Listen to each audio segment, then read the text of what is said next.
Woo! Woo! Look, I just been keeping my poise. Made by the million, but still unemployed. They text me about green, but not on Android. She not my shawty, she feeling the void. I make the sounds that cut through the noise. He think he a man, but he chillin' with boys. Put down the liquor, start drinking LaCroix. The pain wasn't choice, but now I rejoice. My uncle had told me that I was the one. I played that shit smart, now my bragging and dumb. Lil' shawty had hit me, said she wanna come. Her dresses is black, but she not a nun. I'm so Pasadena, cause that's where I'm from. Some bangers, some hoes, them with guns. They scheming for riches, they playing it numb. I'm second, I wins cause I'm second to none. Look, what the you think I do it for? Do it for? Hey, looking in the mirror, you the go, you the go. Hey, I've been out here grinding.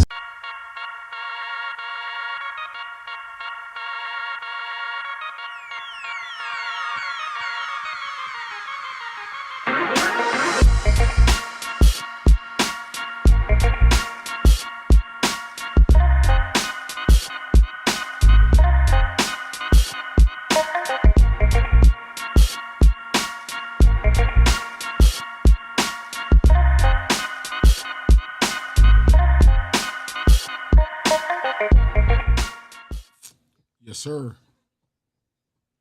Yo, that was fire. Welcome back to the Secure the Bag podcast. I'm your host, Jason Benton, branch manager, Foxtrot Mortgage Group. I got my brothers Jerard and King with me tonight, holding it down. Mike's out, but the energy is still up, and we got a lot to unpack.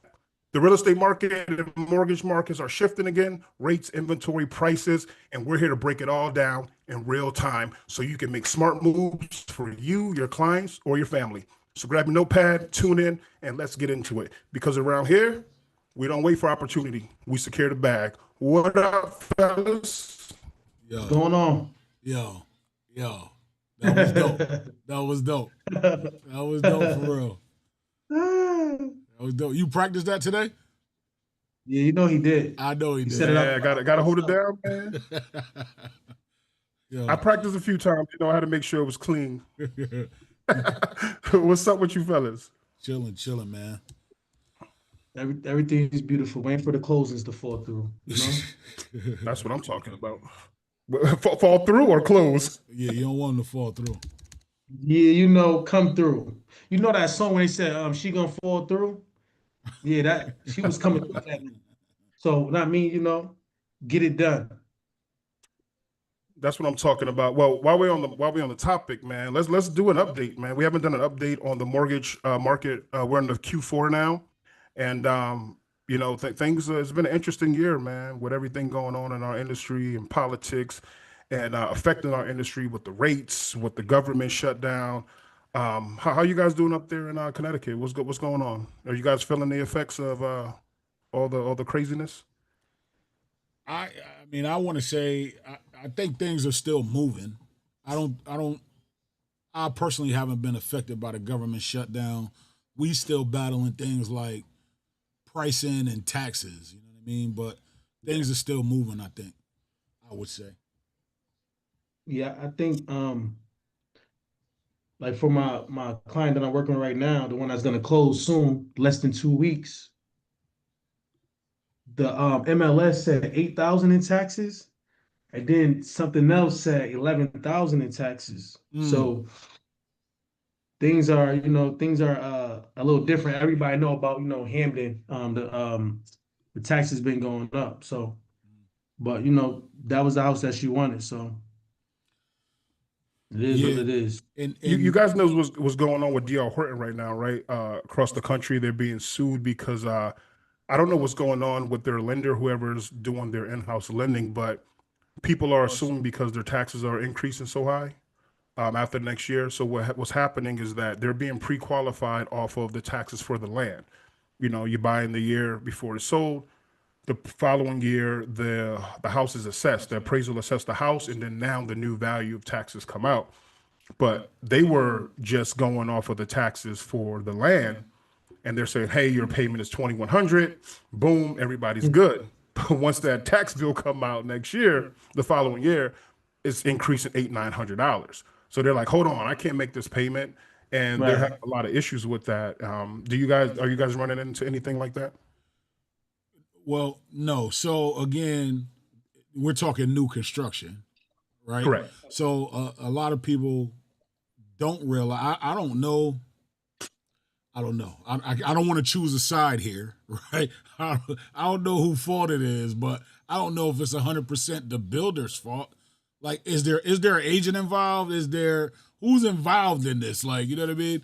Who told you that's what your tax bill was gonna be? Because that's crazy. But I think there's a piece of educational component that's missing from you buying new construction and thinking that your taxes are gonna remain the same. And you know why it's going up? It's going up because you just increased the property value, so your taxes are going to go up. So I think you got to better prepare people for that. That's kind of crazy, but I don't know. I guess I don't know if it's sue worthy. Like, you know what I mean? I don't know how's that going to go over. I think it would be sue worthy if they told them, listen, this is what it's gonna be. It might change a little bit, like, a couple dollars, but it changed like a couple $100. That's two different things. Because like every time somebody closes on a house, they're gonna say, listen, this is what it is now, but you know how the world is, and the how you say the municipals or whatever, things are gonna go up. But they like, nah, listen, if I knew it was gonna go to 900, I would have never got this house, basically. So that's why they suing, because they feel like you bamboozled them. Yeah. That's what I think. I think that's where, for me, I really try to hone into affordability with the client, right? We talk about it. Most realtors don't like it. To be honest with you, they're like, bro, you're going to kill my deal before it even start, or you're going to take my price from 500 to 450 or 400. But I'm like, we don't want these issues to happen, right? So we do a lot of new construction here in South Florida, well, throughout the whole state of Florida. And what you're supposed to do is you can get the appraisal, see the new appraised value, do an estimate. But the best thing to do in those situations, protect yourself and the buyer. One, the lenders are not going to just assess the current tax value for the land. They're going to go to the tax estimator. They're going to do an estimate of the new value of the home, and that's what they're going to approve you on. That payment is not going to kick into the following year, so you won't get that payment when you start making your mortgage payment. But you don't want to get hit with a freaking housing hit, right, bro? You know what I mean? You're getting bombarded. And that's going to impact everything you do for impact your cost, which you agreed that you can pay. You don't want to get that payment shock. I was looking for the word while I was talking. So you're saying like you do that, like, so you as a lender, if you're closing on a new construction, that's what you do, is you look at what's expected to be paid in taxes. We have to go. So we have to go myself. Usually I'll do it beforehand. And then my processor will double check me. We'll go to the county website. Well, whenever you send me a contract, I'm going to, when I do a pre-approval and I get the contract and you send me a house, I go to the county website every time. I don't use the MLS for the taxes. I go to the county website because I need to know what the actual taxes are. Because DTI tax, everything is so high, that $100 can be the difference of us qualifying and not qualifying. So I want the exact numbers. But we're required, even the lenders require us to qualify off of that estimated tax payment, not the $18 or $50 they're paying per month right now. We have to get the tax estimator calculated, printed out, and then the underwriter follows up in the county website, do the same thing to make sure the numbers work. And then we can go back and forth some time on $7,800 to $8,500, but you're not going to keep that low $1,500 payment per year or whatever it is, because you have to estimate so they won't have a payment shock in which they can't afford it once the taxes go up. So what happened here was in Hamden, actually Waterbury has it too, King. But I think Waterbury started theirs like 2 years ago, but it's a 4-year phase in of the taxes. The taxes are going up so dramatically that they decided to phase them in. It's going to go up every year for the next 4 years, right?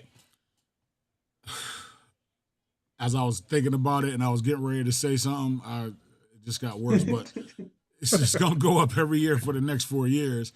So the MLS, because this happens every time the new tax assessment comes out, the MLS is like not up to date.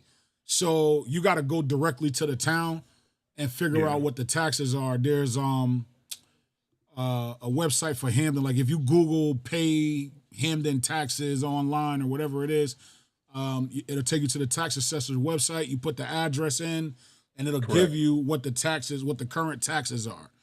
If you want the phase in, it's another website you got to go to, put the address in, and it'll give you what the 4-year phase in is going to look like, how the taxes are going to go up, each and every year, what they're going to go to. The problem when this first happened, so the tax bill was supposed to come out in July. Because the town legislation, they were still like trying to negotiate the budget and all of this other stuff, people didn't get their tax bills until like mid-August, right? And not only that, so now you late because they was late, right? So because the bill was due July 1st, but they didn't get the bills until August. But excuse me. So the issue we were running into was a lot of lenders didn't know whether to use the 4-year phase in or the current year's taxes. That was what the hiccup was, but it seems like they figured that out. They're not using the 4-year phase in. They're using the current taxes. I never heard of 4-year phase in. That's new. Yeah, Waterbury's doing. Man. Yeah, it's Connecticut, baby. We the tax capital, right? We the tax capital of the country. The 4-year phase in, like what does that even mean? My taxes go up like that every year for 4 years? That means you're fucked. Sorry, I didn't mean to say that. But are you having clients, King? Your clients, are they more worried about just the current payment, or they're like, man, I need to make sure I can afford this after that first hit for taxes after the first year? Well, all my clients have been different. My current client was more like, saying something about the taxes because they are high. And like we were looking for taxes between like 5 to 8,000. Like, not like, 10 to 14,000, like different parts of Hamden. But she can make the payment. She was like one of my clients that had like the highest approval. So she could have got whatever she wanted. She could have got a 3-family in a decent area, like, Mm-hmm. So she could afford it, and she got something that she wanted, like, the area she wanted the property in. But she just wanted, like, the house to be how she wanted to be, as far as she want the house to be move-in ready. And she's spending her money, so she got to get what she want. You know what I mean? And she didn't have to settle like some other people. She could get, like, she ain't have to like just move in anywhere. She could really move the area, have the house be how she wanted to be. You just got to move your stuff in and get some new stuff and all that. Like, you know what I mean? So she didn't have Nino Brown taste with Pookie money. nah, she doing well for herself, That's what I'm talking She doing about. well for herself. Nino You know what Brown tastes with Pookie buddy. This guy. I mean? Hey, Jerard, have your clients been doing the same? Are they more worried about future increase in payment, or they're just like, I need to afford it now and I'll worry about it later? It's like King said, it's a mixture of both, man. You got some buyers that are cool with it, they understand it. You got some buyers that are definitely budget conscious. You know what I mean? So, but as a real estate agent, I just try to approach them all the same way. I try to give them all the information I can possibly get them for them to make an educated decision. It's crazy because, at the beginning of the year, we were like close to the sevens. Actually, we were above. We were like 7.125. Now we're hovering near 6.34%. Are you guys, and it's ticking up week to week. Like the rates have fallen. And what a lot of people don't know, once we have, once the Fed say, hey, we're going to lower the rates, which the Fed fund rate doesn't directly affect mortgage rates. But what happened back in August, Powell said, hey, we're going to lower the rates. So within a week or so, the market, the lenders, they took that into their margins, right? So about time they actually lowered the rate a couple weeks ago, we already had the rates was already low about a month ago. So a lot of people were actually waiting they waited, and those rates actually ticked back up a little bit. And as we see now in the market, is going back up. So let me ask you guys a question. Is that affecting buyer activity? Are they still worried about the rates that to get out there and purchase, or is it like cooling off a little bit? Yeah, For me, I like to tell the buyers, don't worry about the rates. It's all about the buys. It's all about how, like, the price that we get the house. Like, I tell them the three main things, like, the price, the area, and the size of the house. Everything else we could work out. The cosmetic stuff, we could worry about all that later. We could worry about the taxes. If we get the taxes in a, like, a decent amount, like 5 to 8 thousand, I feel like we winning. We in a good position. You know what I mean? So Yeah. that's what I tell them. Yeah, I think that it's weird. There are a lot of people that are waiting for the rates to drop. There because the rates help determine affordability. So there are some people that have to wait for the rates to drop, but there are some people that can buy and want to buy, and want to make moves right now, and they are. So the market is still moving, but you don't have the competition that you would have if the rates were at 5%. I think the here's the problem that we face here in Connecticut, and I think I said this before. If the rates drop, the people back outside, so the prices are going to go up. So Right. you got to pick your poison. You might not necessarily save money if the rates drop, because the price is gonna compensate for what it is that you possibly think that you're saving. But again, there are some people that, because of debt to income ratio or whatever, they kind of have to wait for the rates to drop, in order to purchase what they need to purchase. Listen, there's a balance between affordability, market price. You get what I'm saying? And the interest rates. And as a buyer, you just got to figure out, where you fit in that category. We need to figure out where you fit in, in that category, in those categories. Yeah, I agree with King. Like sometimes we get like the buyers now, they get so caught up in the rates, right? And the rates, it's cool, right? Everybody wants the low rate. In our investment Right, properties, we're like, man, we want the lowest rate. But in right. reality, it doesn't work like that. You're not what if the rates go, and this is the thing, right? You need DPA, you need seller concessions, you need all these things. If you're competing with somebody at an 8% interest rate, right? That competition is going to be less. 7%, even probably 6.5% is going to be less. But even if the rates go to 3% and that house goes up 150,000, taxes go from 5,000 to 8,000, it's this, you're literally going to pay more for the house than you will do if you're just buying it at 7% when you're buying it at 400 instead of 550 when the people go crazy like COVID. So I think sometimes people wait themselves out, and it's less on if the rates are low, it's more can I afford this property right now? If you can afford it, I tell my clients buy it. If you can afford it, buy it. And then guess what? Wait 3 to 4 or 5 years, man. If you can afford it, if the payment's higher, okay. Refinance once you get enough equity in your home. And I don't like telling people also, hey, buy the home and you can refinance later. That don't work for most people because you're putting the least amount of money down or got DPA. So now your equity is already ate up. You don't have a lot because you only put 3.5% down. So unless the market is going crazy and the values are increasing like it has COVID and pre-crash, you're not going to be able to refinance in those years to even take advantage. So find something you can lock in at under your budget, and then you can ride it out. I don't know how you guys think about that, but I try to make them work smarter than harder. A lot of people, like, I even got family. They're like, oh, the rates, the rates, the rates. Like, they've been saying the rates since COVID. They could have had like 2 or 3 houses by now. Like, you know what I mean? Like I said, it's about how you structure the deal and you getting the property where you want it to be at the price that you want it at. You don't, just because they selling for 450 don't mean you got to buy it for 450 or 550. You could buy it for Yeah, whatever you could afford it for. Tell them you only got 5. Tell them you only got 4. yeah. But you got a down payment of 10,000 or something. I don't know, but it's all different ways to structure it to so you could win the bids and different things like that.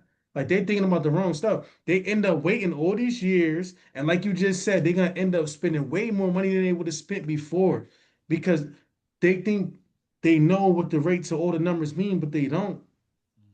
It's like It's kind of being ignorant, like not knowing what's on the back end because they think like, oh, the rates, oh, this is high.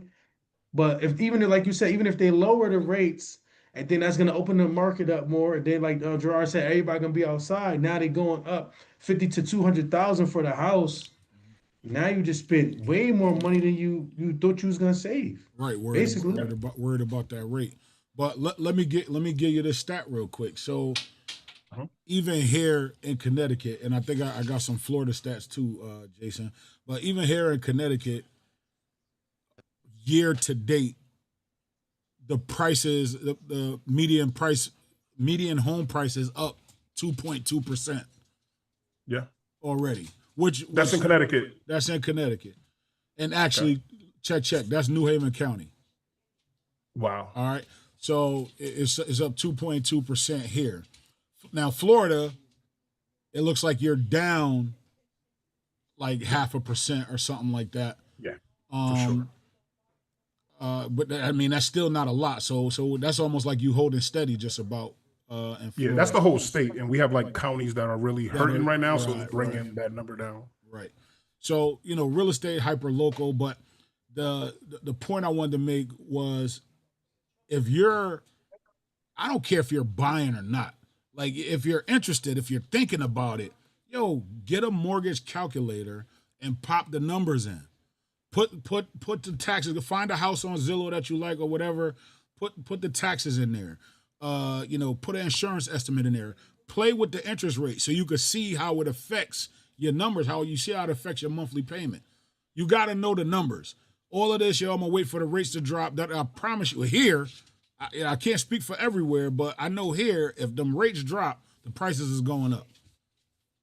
But you know what? Also, if they want to do that, they can go to Foxtrot Mortgage, foxtrotmtggroup.com. And I have a free mortgage calculator for you guys. You can go check it out, or you can just give me a call. You can send me an email. You can text me, and I can run those numbers for you. We can run some estimates. We don't even got to pull credit. We can just see what's available to you. And then guess what? You got Jerard and King that can help you out in Connecticut. So foxtrotmtggroup.com. Let's do it. I got to get one of Clue Bombs Yeah, on my keypad. I got some stats right here too. So I got inventory is ticking up after years of historically low levels. Connecticut's housing supply is showing slight improvements, giving buyers more options. In August 2025, statewide inventory was at 1.9 months, though this is still well below the 5 to 6 months that indicates a balanced market. Yeah. Yeah. Yeah, so we still ain't there yet. I did another report about a month or so ago, and I believe the numbers were okay. There's 3 million people that live in the state, but there's only 1.5 million homes. Yeah. That's simple math. Like it's just not enough homes to go around. Yeah. So, I think, especially in our major cities, New Haven, Hartford, and all of the big cities where there's good jobs, I think the property values are going to continue to crank up. But like King said, there is more inventory out there, so there's a lot more transactions. Also, King, there's the days on market went up, so it's not a lot of 7-day, in and out things. Like so now the average days on market is up to like 45 days. So, but things are still moving. Good. Yeah. It's especially for the business. There's a lot of opportunity there. Like what I mean. The buyers just need to go outside and find what they want. There's still bidding wars though too. So you got to look into that. But there's a lot of properties that's sitting on the market that you probably could go negotiate and get some good deals. Get some good deals on. I be seeing them all the time. Yeah. So I think the market is correct and it's slowing down, but the fact that the prices are still going up is still the scary part. The crazy part about it, and it drives me crazy, is that even speaking to people, they say, "Man, the market sucks." I'm like, the market doesn't suck. The market suck. Listen, if you think about it like this, if I wanted to speak to Jerard, I want to speak to King. I'm like, listen, when is the opportunity? The opportunity ain't when the rates are 5. The opportunity is when the rates are 7 or 8%, because now 45, 60 days on market, most of those people who keep it that long, they really want to sell. So I can go, They can sell. They can take anything. Let's put a crazy offer in. Listen, it's 450. Let's go to 445. I don't want to be insulting, so people got to realize don't insult the people, but just be reasonable. Insult him.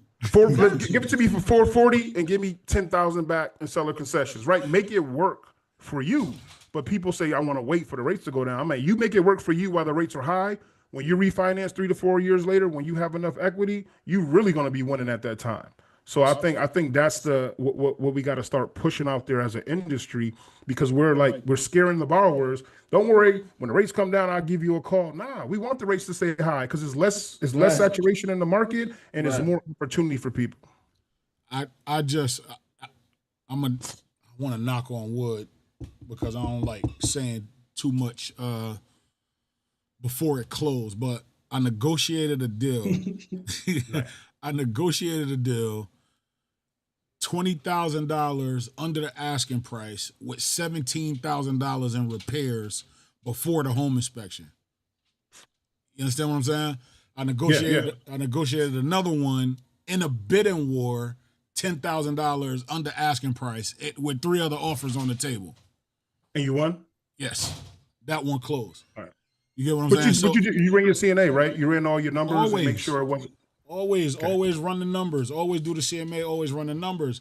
But the thing is, because of the interest rates, because of the inventory, a lot of times people ain't bidding what you think they bidding. Like, you know what I mean? It's not like it was in 2022. You know what I'm saying? People are budget conscious. Like they watching the numbers right now. So, look, people are still going over, $50,000, $100,000, but it really is specific on the property, and it could be the pricing as well.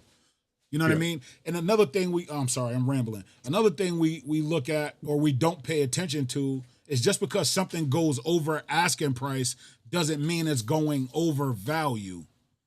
Correct. The asking price is a setup in most cases. There's a 3-family King that's listed right now in New Haven. 3-family.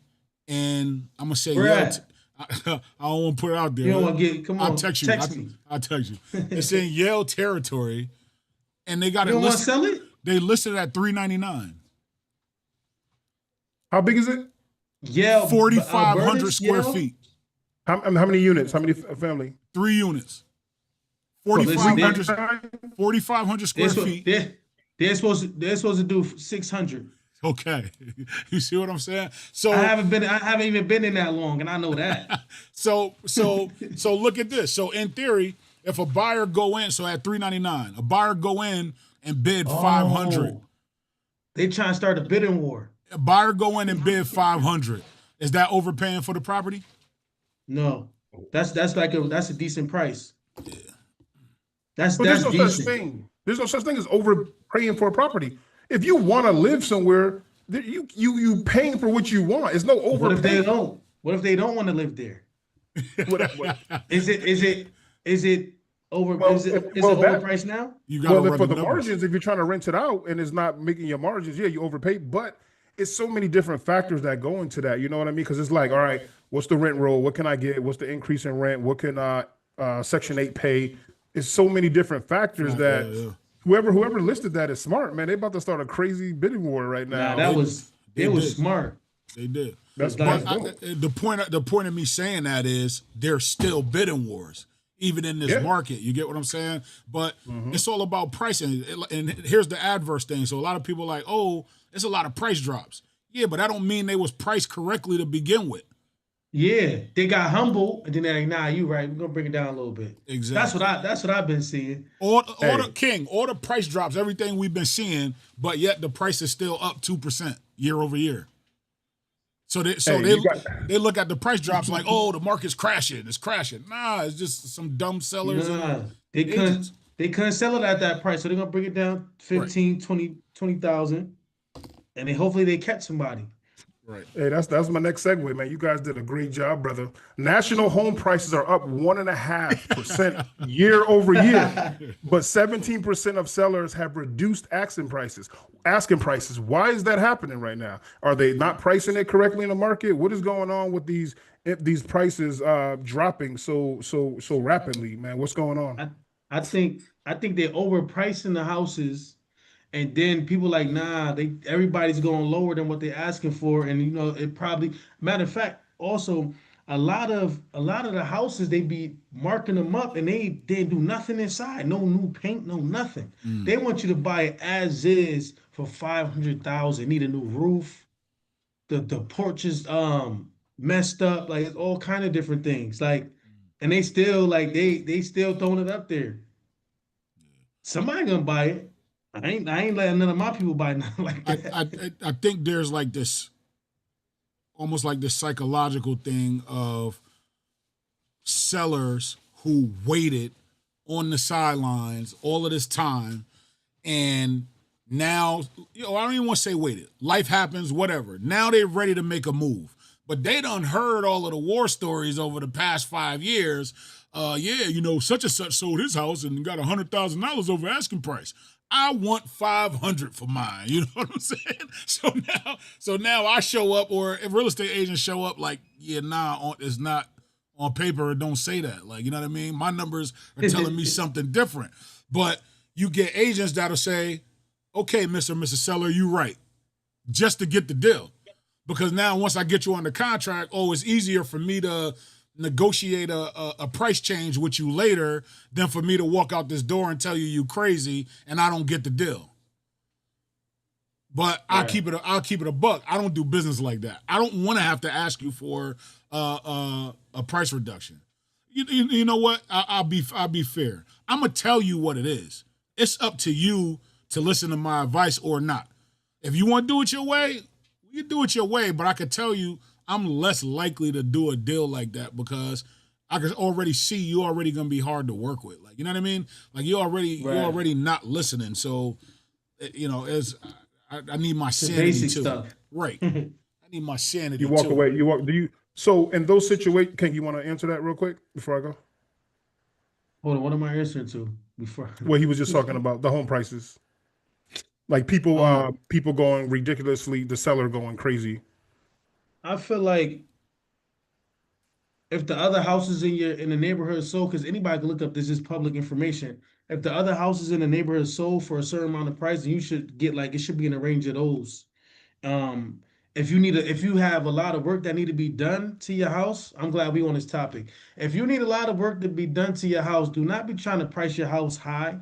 That's crazy because the person that's buying it still gonna have to come in and do a lot of work. So subtract, if you know it's like $20,000, $25,000 worth of work, take that off the price. And then maybe you could sell your house faster. Maybe it won't be up there 45 to 180 days. That was a gem for you guys, for you people out there that's doing that. So in that situation, when you're going in for a listing appointment and the seller is being unrealistic, what's some of the pushback that you give, or do you even give pushback? Because like Jerard said, I know a lot of newer agents, they're not seasoned like you, newer agents seasoned like you, King, and they just want the deal. They don't even care if they keep that house on the market 6 months. They just want inventory to say they got it. Me personally, I don't think that's a good look, because now I'm like, well, you got 6 houses on the market for 6 months. You can't sell a home. None of them selling. That's a problem.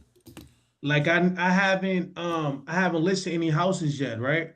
So I've been on the buyer side, but I seen over 200 houses in 6 months. I put money on it all over the state. But from what I've been seeing, if they just start doing the basic things, take the carpet up, paint, these houses will go way faster. These houses look like nobody touched them in 50 years a lot of times. No disrespect to none of you sellers out there. I'm just being honest. No, I don't want to, So if they do the basic things, paint, carpet up, clean up, like make it look nice in the yard, and just like the basic things, just like cleanliness, and make the house smell good. When you come in, you like, damn, it smell like things are new. or it smelled good in there. Like a lot of houses I walked into, you like it just smelled old. I just walked in. Told my client because it was a virtual showing. I'm like, yeah, you ain't gonna like this. I'm going. You know what I mean? Cause once you work with the clients enough, you know what your clients like. You know they like, oh Yeah. nah, I'm good on that. You know what I mean? So yeah, just the basic things. Like if like once I get on like listing houses and different things like that. Listen, we painting in here. We're gonna make this thing look new. Like get some light in here because a lot of the houses like it's old paint, it's dark, it's like a dungeon. It's like it just feel crazy. When it's brighter, you like, damn, it's clean, look clean in here. You like, oh yeah, this might be the one. But other than that, nah, they gotta do the basic things. So I'm learning. I'm just being on this side. I'm learning what I'm gonna be doing or should be doing on the other side. Jerard, what do you think about that? I have a question. As far as I go through that a lot sometime when I do open houses, and I go to open houses, and the listing agent, you're sitting there and I'm looking around and I'm just like, why would you sell the house like this? Like seriously, won't you tell the client, listen, take some money if you got it, at least if your house is dirty, paint everything white, right? Right. Clean up, paint everything white, clean the floors. Like get them pressure, bro. You can just rent a pressure cleaner, get all the dirt out the grout, paint everything white. Worst case scenario, right? Clean the Right. bathroom, just make it bright in the house. But sometimes, Right. and it's like nails in the wall, it's dingy, dirty, blinds. Like it's just, I'm like, why won't you just put a little money so you can get max dollars out of it? Right. Like, why would you sell the house like this? You're shortchanging your client and yourself. So They want to do bare minimum. I'm gonna be devil's advocate on this one just a little bit. Please. Listen, I agree that you should prepare your house, you should stage your house, to get ready to sell it. But there are cases where people might not be in a position to. You know what I mean? Like sometimes it's out of our control as agents. Sometimes the sellers are in certain situations. Another thing is everybody live different. A lot of people, house might be different than what you think their house is. People live different. But the point is okay, you're getting ready to sell your house. You should probably clean it up, make the repairs, do some paint, or whatever. But sometimes people just don't have the means to do it. Sometimes, mentally people could just not be in a good space. And, this might not be an enjoyable, I'm selling my house. This might be I gotta sell my house because, I might be losing my house. You don't know what, you don't know what people are going through. And what I try to do, even with my buyers, is when I walk in those situations, is like, you gotta look past the shit. You know what I mean? You gotta look past certain things and the clutter, the smell. Listen, we could paint, we could clean. If it's a deal, King, we could paint, we can make it smell good later. For the right price, we'll make it smell good later. But no, but as a seller, you should prepare your home, and a lot of people don't do that. Shout out to Joanna. She said correct. But to what part? Yeah, we can make it smell good later. But that's true. Nah, you can. But here's something. Now Jason did his plug. I'm about to do my plug. Here's something that my company offers that but it's real talk. A lot of people don't take advantage of it. We partnered up with Angie's List, so we have a program called Revitalize, where we'll go to your house pre-listing. Any repairs that need to be made in order for you to sell this house, we'll make the repairs at no cost up front. You just got to pay us back at closing, dollar for dollar. No fees, no interest, no nothing. Just straight up. If it costs $10,000 to fix it, you just got to give us the $10,000 back at closing. And people do not take advantage of that. And I push it a lot. But a lot of people don't realize. Let them know what Angie's List is. Let them know what that is. Yeah, Angie's List is it's an app where you could find contractors and service providers in your area that could help you make help make repairs or whatever.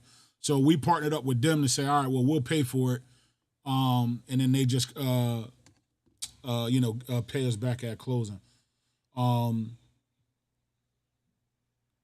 Oh, she was saying people may not be in the right mental space sometime to sell.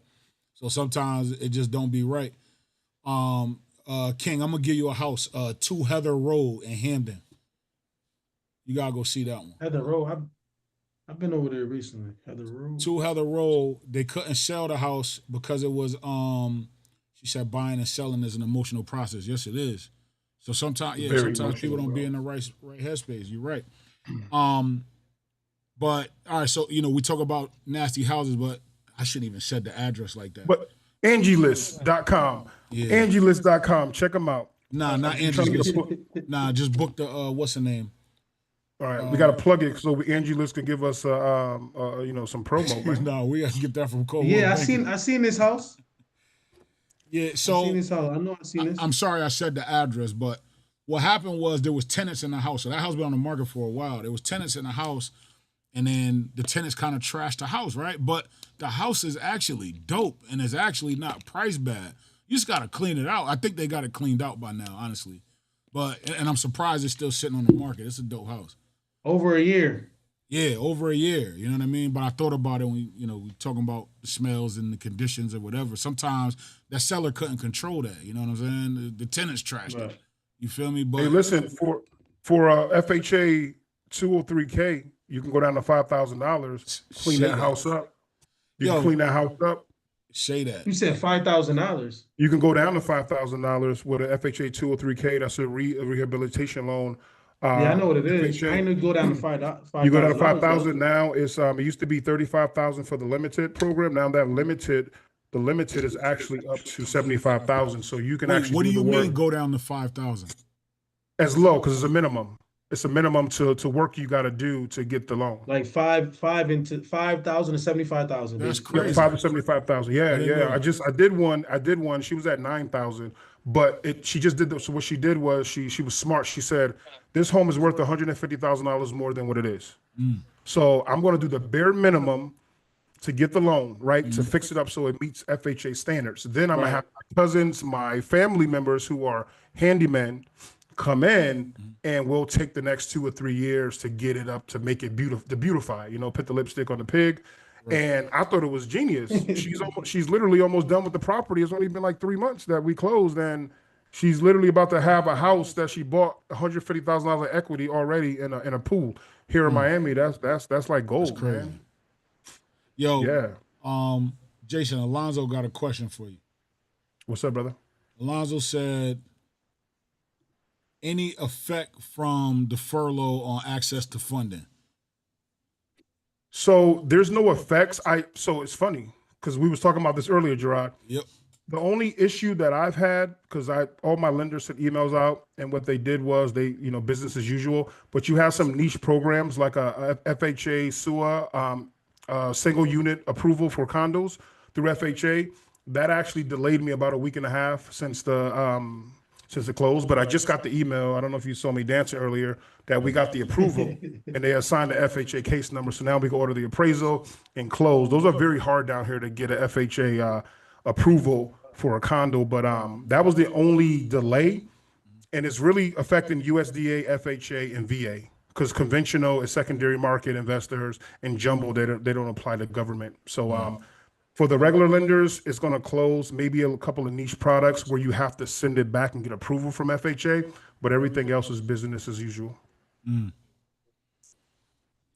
Say that. Yo, shout out to Lonzo. Shout out Lonzo. What's up, brother? Yep. Shout out to Johanna. She always rocking with us. Shout out to Kathy. Shout out to them both. Yep, Kathy always rocking with us. She checked in. Yeah, listen, don't forget to subscribe to the YouTube channel, the Secure the Bag YouTube channel. As we plan on dropping more content, we got that course coming up that we're working on, so you don't want to miss none of that. If you're watching us on YouTube, subscribe to the Facebook page, Secure the Bag. We secure the bag everywhere right now. Yes. Cash buyers, roughly one out of every purchase, right? Roughly one out of every 3 purchases nationwide are cash buyers. I believe it. What we're just saying, the opportunity is there, right? So if you're going to sell your house, and most of the houses that are being cash bought are really not too many people in distress, it's because the home can't be financed. So if you go to the 203K loan, depending on what the issues are, because I don't, it's not a lot of issues that's more going to be more than 75,000, right? And if you Right. go, you'll do the full FHA 203K loan, which you can go to 150 whatever thousand. You can They really cap at 75,000.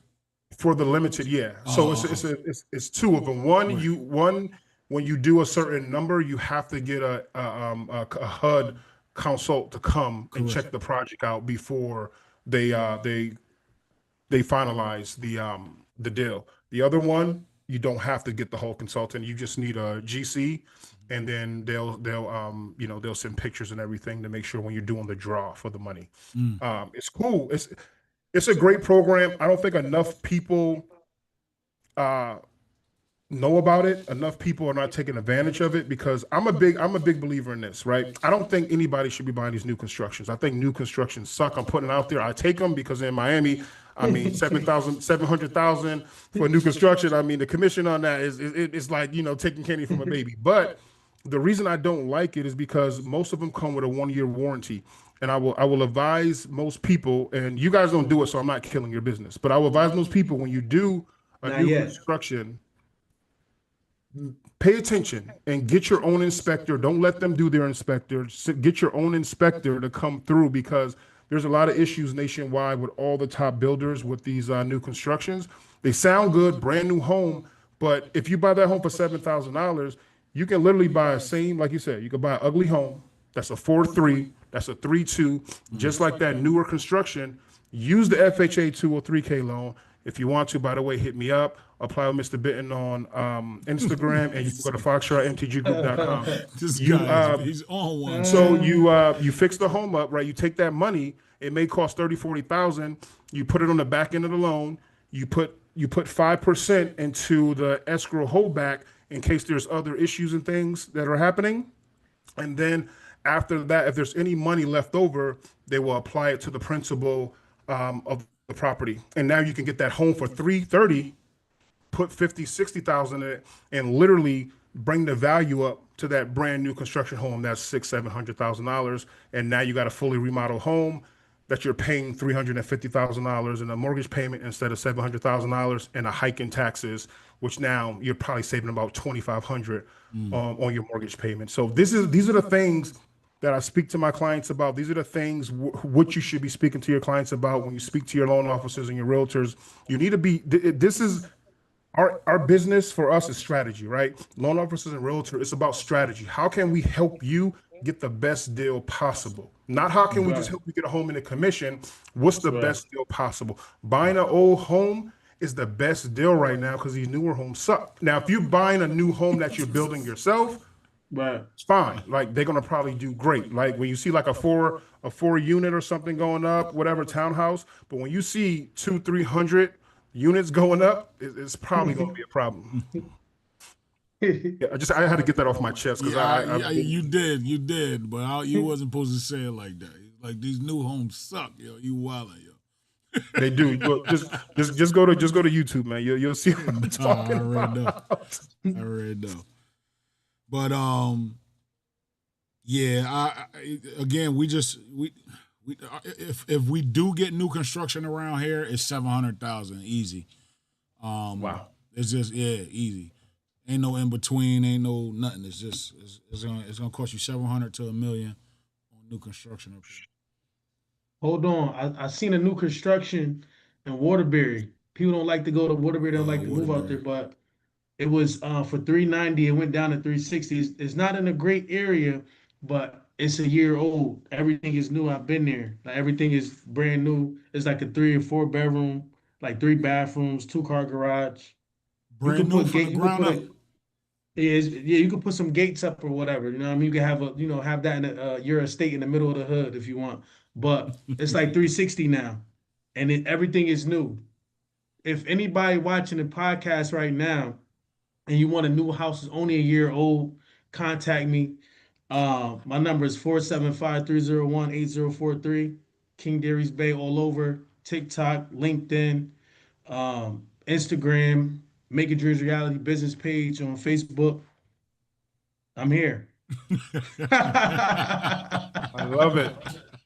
Yo, Man, we gotta plug. We gotta put the plug out there because Yo, they think we do this for real, man. You know, we really in this business trying to help our clients, man, from Connecticut all the way down to the Sun Belt, and we're trying to we're trying to help you guys and your families build generational wealth, secure the bag, and we coming live to a good we life, coming to the man. Sun Belt. We coming to the Sun Belt.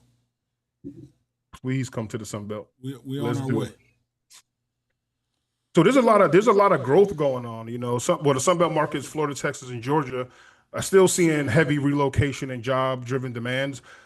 It's funny because we have a lot of people from Florida that I know, and seeing the markets they're relocating, but there's still a lot of people coming here. Do you have a lot of migration into Connecticut, or is a lot of people coming south and west? I think a little bit of both. I think we're still listen, everybody from all over the country is flocking south right now, period. For different reasons. But we have specific, people that are moving here for specific reasons, So we get New Yorkers who work in New York. Like you're probably not likely to leave your New York job, right, to go to Charlotte. You're probably gonna make less money, right, or go to Florida or whatever, right. So the New York workforce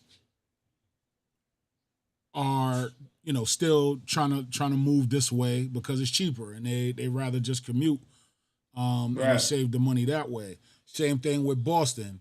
It's crazy expensive in Boston. A 2-family house in Boston is $1 million. You know what I mean? Like it's crazy expensive in Boston. So they figure, all right, then I'll move here. I'll move to Hartford or whatever and just make the commute. It's cheaper there.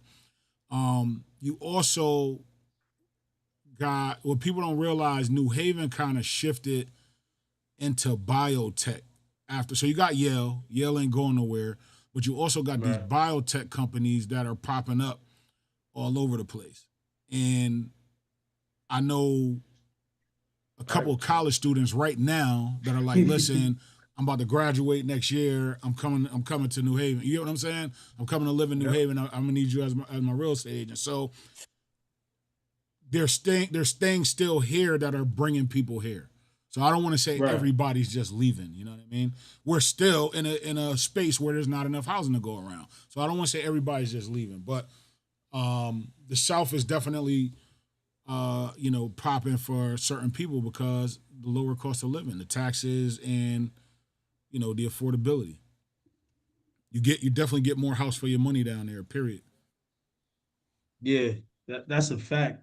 Like, I was talking to one of my paralegals the other day. She lives here, but her husband lives in like New Jersey. He from that area, but he live out there and he work out there. So she's looking to get a house out here or whatever. She was talking about getting a house or whatever. And she was asking me about the market and different things like that. So, that's gonna be a big deal because this is somebody that been helping me close deals, and now she's looking for a house. Her family. She just had a baby recently. Mm. I think a lot of people are coming from New York and coming here. They buying the houses for cash. They going 100,000 to 150,000 higher than the people in Connecticut because everything in New York or New Jersey or whatever is way higher than here. Like you said, they don't like. I don't know what's wrong with New Yorkers, but they don't mind commuting. They drive 3 hours to work, 3 hours back. Like no, like they going downtown. They really don't care. As long as they got somewhere to live, they good. They really gonna travel to make it happen. King, we the only species that actually cares about that. Like I said that to say, if you move down south, you move to Charlotte, everything's an hour away. Like, you know what I mean? Like everything's 45 minutes away. People commute, you know what I mean? But we so spoiled. Our state ain't even 45 minutes big. Like, so for us to have to go from, one side to the other is like crazy for a lot of us. But people commute, man. People commute. An hour to commute back and forth to work is not a big thing for a lot of people. No, especially if you're like on a train. Me if I too. have to. I would too. Yeah, for sure. If I don't have to, I ain't doing it. You ain't gonna You know what I mean? volunteer If I for it. have to.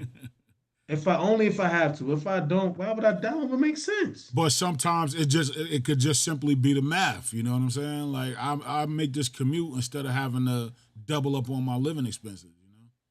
You know? Yeah, but I Nah, kid that's a you not. fact. People thought think it was a joke, but here in Miami, yo, they'd be like, "Oh, you can't move 50 miles away because it's too long." And I'm like, "You could live 12 miles away from your job here, and it can take you about an hour and a half Hour to get to work." anyway, right? Right. Yeah, it's it's like me going to West Palm takes about 45 to an hour. Me staying in this traffic 12 miles away gonna take me longer to get to work. You know what I mean? Right, So right. I think sometime when you explain that to the underwriters and you can put a letter of explanation together, I mean, some of them won't understand, but if you live here, you'd be like, yeah, that makes a lot of sense. Because it took me 12 hours, I mean, 12 miles, like 2 hours to get to work sometime, depending on if you take a 95, if you go on some of these main streets, man, it's like bumper to bumper the whole 12 miles. So yeah, man, commuting sometime is why, it's the way to go sometime because better cost of living, right? Better life, better quality of life, Better ear. better ear. Like a lot of people are homesteading now.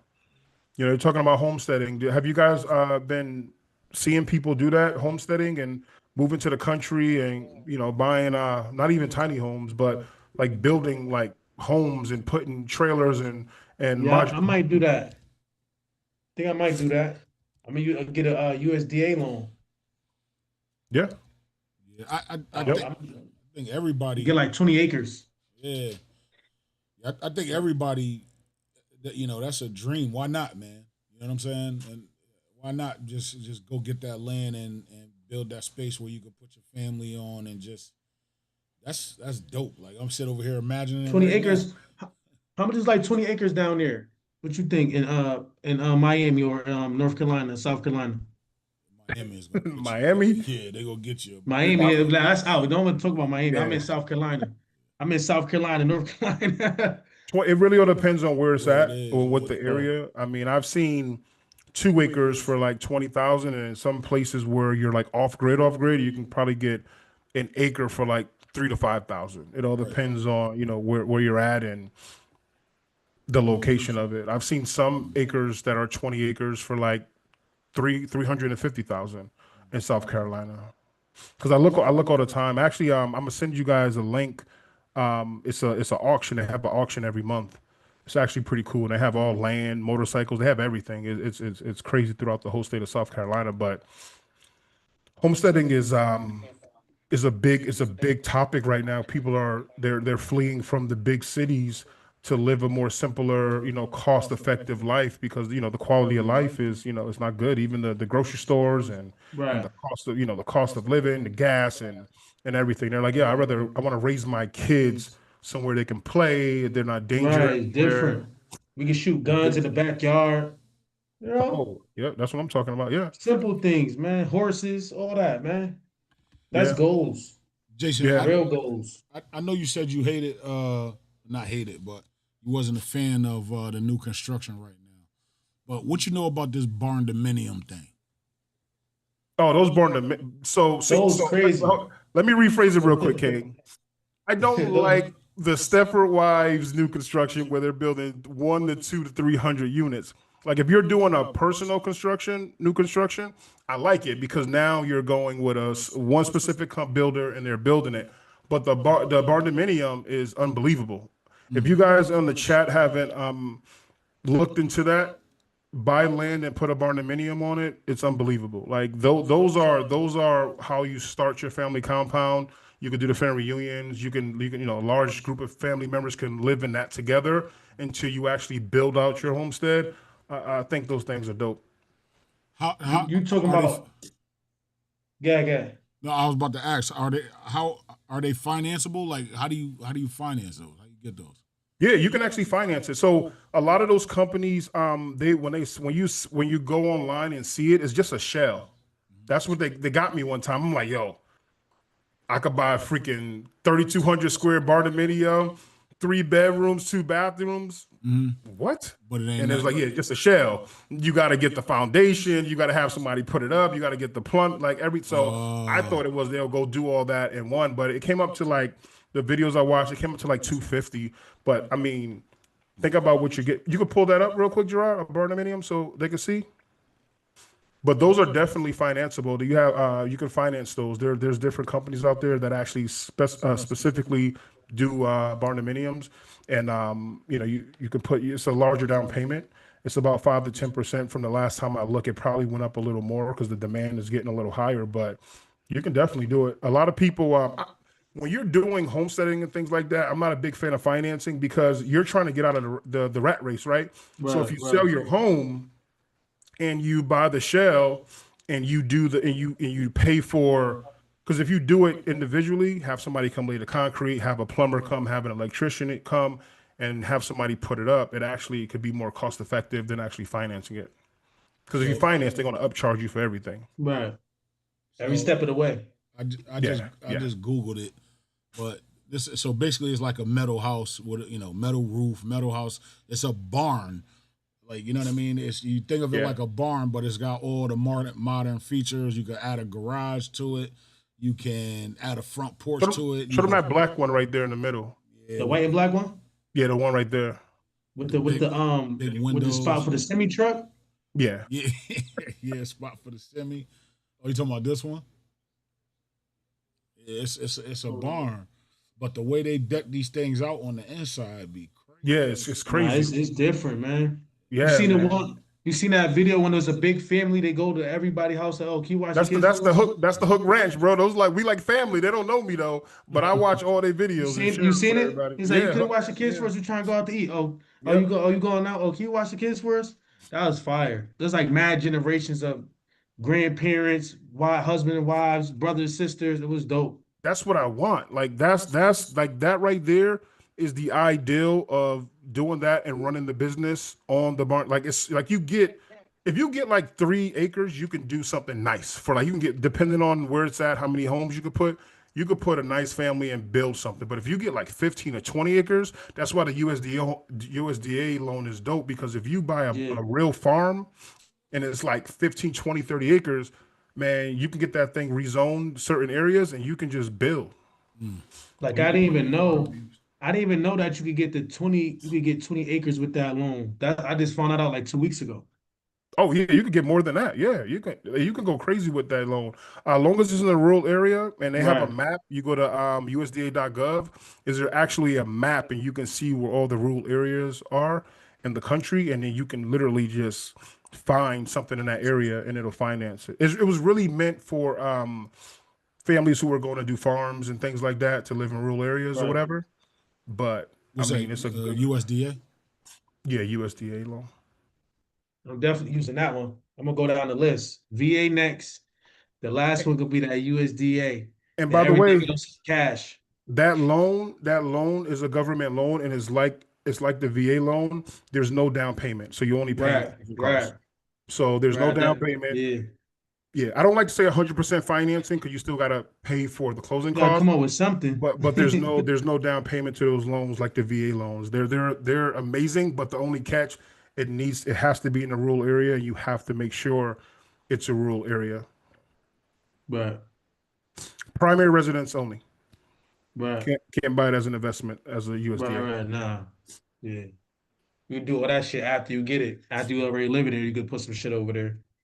Yeah, I think that's where a lot of I don't think it's going to be a huge migration, but I do think you're going to start seeing Georgia, southwest Georgia, southeast Georgia, North Carolina, South Carolina, Texas already happening. You're going to start seeing more families moving together because it literally makes more sense, especially what's going on now. It makes more sense, especially if you have, just imagine all 4 of us on a freaking land being able to cut our costs to make the money we make and be able to thrive like that, because we're all remote. Like, bro, we can remote. We can fly back to Miami. We can fly back to Connecticut.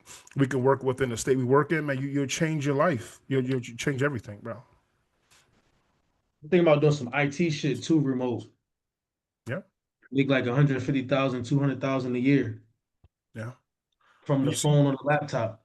bro, you really secure the bag. Part of the biggest expense you have is your living expense. If you can Right. cut your living expense down, and this is what most people don't understand, if you can cut your living, they're like, I need to make a lot of money. You need to make a lot of money in Miami because the damn average mortgage payment is $3,500. So if your mortgage payment is $3,500 and you have $1,000 car payment, and then you have That's the rent, Miami living. groceries, and kids and everything, you're probably going to be expenses close to $7,500 a month. Yo, I want to show you something because we was talking about USDA. Miami living at its finest. So look, this even better. I love it. This is the area. So all the purple areas are the areas that do not qualify in Connecticut Right. for USDA. For USDA. And it's pretty much the areas from 95 all the way up 91. Yeah. New Right. Haven to Hartford. But look at all this space outside of Yeah. that where you could Yeah, possibly that's- you could buy homes with no money down using USDA. Yo, Yeah, that's that's crazy. Franklin, Ledger, Davidson, I did one in Guilford. King. Oakdale, Oakville. Yeah. Say it again. I did one in Guilford. USDA? Guilford, Yeah. Clinton, Nice. Old Saybrook, Westbrook, Higginham, Chester, Deep River. So there is a lot of space, but you got to be willing to move. I don't even want to say off the grid. It really ain't off the grid, but No, yeah, Connecticut don't have any off the grid, I don't think, for most of the parts. they do. It's some off the grid stuff in Connecticut. Y'all all connected to the same power line, man. Believe it or not, right? You see on the right, like it's mad different highways. If you never had to go in these areas, some people never even been up here because they never had to go there. Yeah. I used to work. Most people up been through on- 95. Most people been on 95 and that's it. They never been on Route 2, Route 9. They never been on those back streets. I've been all over all this shit, the whole Connecticut, all the back streets. I know where all the highways at, all that. So it's definitely good. It's a lot of land all over Connecticut, especially in the areas like past Old Saybrook. It's another spot too. It's called what is it called? Danielson, Thomaston. Pomfret or something like that. Okay. Those areas up there. Then you got Torrington, Harrington, Winstead. There's all kind of spots. But nobody not gonna move to New Hartford. They'll stay in Hartford. They're not going to New Hartford. Because when it get dark, you need to be in the house. But you know the crazy part about that, we speak about this, but these are the opportunities that are out there for people. This is how people go and they capture land and they're able to build generational wealth. Because you think about it, how far is New Hartford away from New Haven? Probably like an hour. Probably like an hour and 10 minutes. Just imagine you live there and you're able to buy cheap, right? Because you're gonna probably buy cheap. You buy cheap. Right.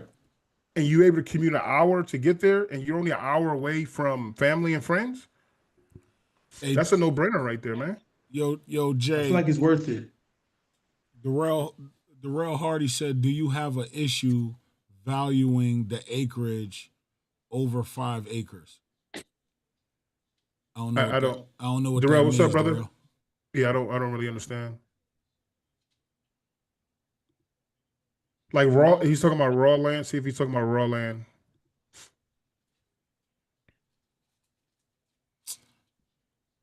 And then, this scoop ball head rascal. He talking about what up, fellas? Like, you know what I mean? Scoop ball head rascal. You better be busy, Mike. You better be busy. Shout out to Mikey. You said scoop ball head?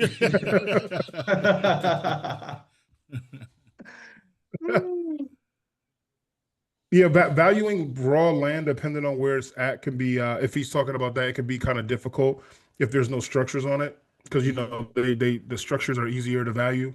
You know, you if there's nothing around, you just go as far as you can find something to compare it to. But yeah, raw land, depending on what it's used for, it can definitely be harder. I think most of the people who sell raw land, they just be throwing numbers out there because you'd be like, man, this don't even. Where did you find this number at? So your 5 acres is worth 200,000, but the 5 acres 2 blocks away is worth 15. They marking the prices up. Yeah. But yeah, like the South is different. Like I told you guys before, I wasn't a huge fan of the South, and I live in the South, but Miami is not the South. If you ever been to Miami, not the South Beach, but the actual Miami over that bridge, this is not the South, man. This is a mixture of Caribbean and the North, because a lot of Northerners who live here also. But it's not considered like when you go to North Florida and you get into Georgia and you get into South Carolina, then you start really seeing, the Southern traditions and things like that. But yeah, the opportunity is vast, man, and a lot of companies are moving to these areas too.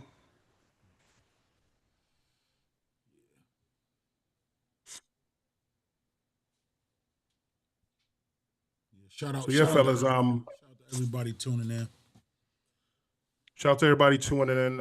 If you guys listen, if you guys want to get pre-approved, you just want to talk about mortgages, you just want to chat it up, hey, reach out to me, apply with Mr. Benton, Jason Benton on those other platforms, and foxtrotmtggroup.com. I'm available whenever you need me. I'll take care of you guys. Even if you're in Connecticut, get with me and I'll put you in the hands of Kang and Jerard, and you'll be good to go.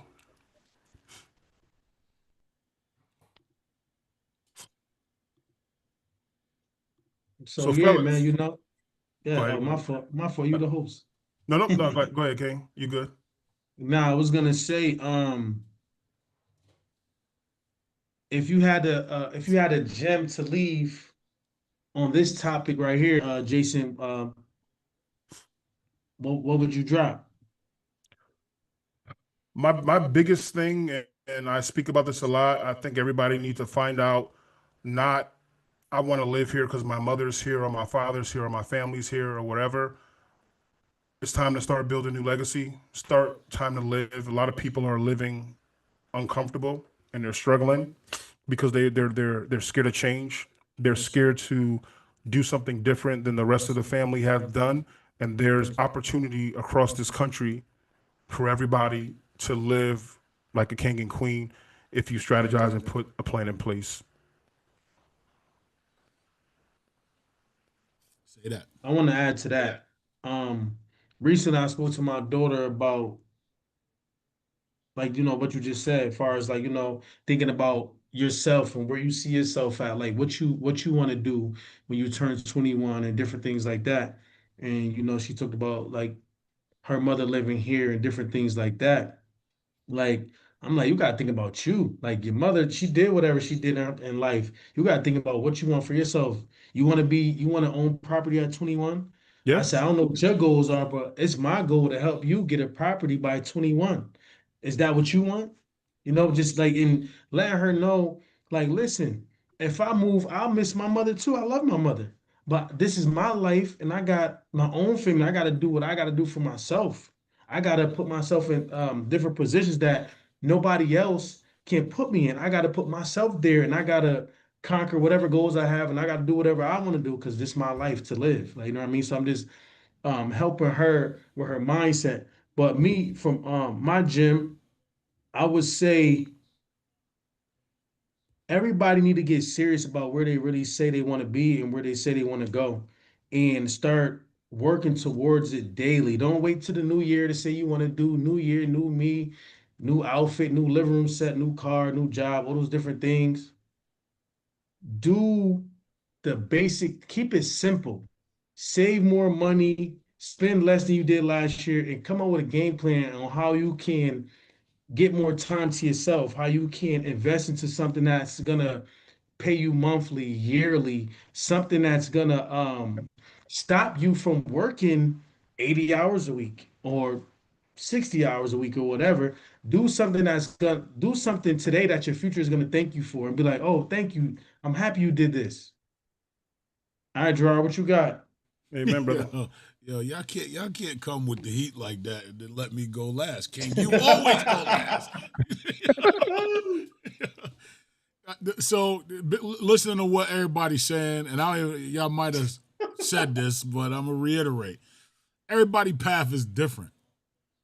That's my gym. Everybody's path is different. You got to run your own race. Listen, I sell a lot of houses to people that want to buy a house just because they know I was able to get somebody else a house. It's kind of crazy, but you know that's fire. That's fire. But it's like, yo, you got to run your own race, yo. Your credit score is not going to be the same. Your credit score is not going to be the same. Your bank account's not the same. Your employment's not the same. Your family's not the same. Stop listening to what everybody else is saying and doing and run your own race. That's my gym for today. Love it. Family, that's a wrap for tonight's episode of Secure the Bag Podcast. Big salute to Jerard and King for dropping insight tonight. And shout out to Mike. We'll catch you next week, brother. Remember, it's not just about rates, timing. It's about strategy. With the right plan, you can win in any market. Follow us across all platforms at Secure the Bag Podcast and tap in with Foxtrot Mortgage Group if you're ready to start your home ship journey. Until next time, stay ready, stay informed, and always secure the bag. That boy good. That boy good. I'm just saying. That boy good.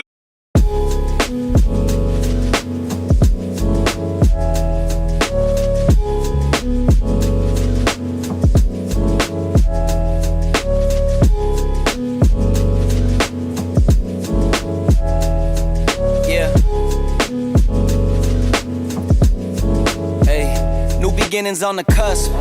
Not too old to adjust. Old dog, new tricks. Remember, I was just a pup. Something dirty in my cup.